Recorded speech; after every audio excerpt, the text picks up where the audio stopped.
একমাত্র ছেলেকে কোলে নিয়ে বসে আসিয়ার মা। আশেপাশে অনেক লোকজন ভিড় করছে, কিন্তু নতুন এই ভিডিওতে আসিয়ার মা এবার নতুন করে কি বলছে জানতে সম্পূর্ণ ভিডিওটি দেখে সঙ্গেই থাকুন। সেই সাথে ভিডিওটি শেয়ার করে সবাইকে দেখার সুযোগ করে দিন। আপনি যদি আমার চ্যানেলে নতুন হয়ে থাকেন তাহলে এখনই চ্যানেলটি সাবস্ক্রাইব করে নিন, কেননা সকল প্রকার খবরাখবর সবার আগে আমরাই দিয়ে থাকি। মেয়ের চিরতরে বিদায় নেওয়ার বেশ কয়েকদিন পরে আজকে নতুন এক ভিডিওতে দেখা গেল আসিয়ার মাকে, যেখানে একমাত্র ছেলেকে কোলে নিয়ে বসে আছে আসিয়ার মা। মুখের দিকে তাকালে বোঝাই যাচ্ছে বিষণ্ণতায় ভুগছে এই অভাগা মা। মেয়ের শোকে যেন একেবারে দিন দিন নিজেই শেষ হয়ে যাচ্ছে, কারণ মেয়েকে চিরতরে হারানোর প্রত্যেকটা সময় যেন মা হয়ে পাশ থেকে সব সময় দেখেছেন।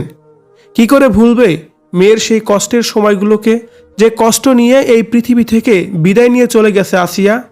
আর সেই বিষয়গুলোই ভাবতে ভাবতেই যেন মাঝে মধ্যে কান্নায় ভেঙে পড়েন এই অভাগা মা।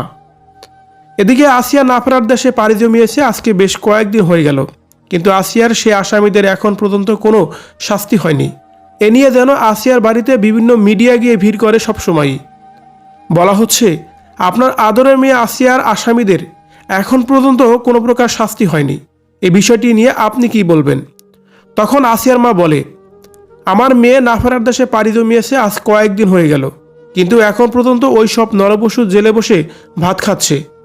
কেন এত বিলম্ব হচ্ছে আমি জানি না, তবে আমি চাই আমার মেয়ের আসামিদের যেন খুব দ্রুতই আমার মেয়েকে যেভাবে কষ্ট দিয়ে তারা পৃথিবী থেকে বিদায় করে নিয়েছে, ঠিক সেভাবে কষ্ট দিয়ে যেন তাদেরও শাস্তি দেওয়া হয়।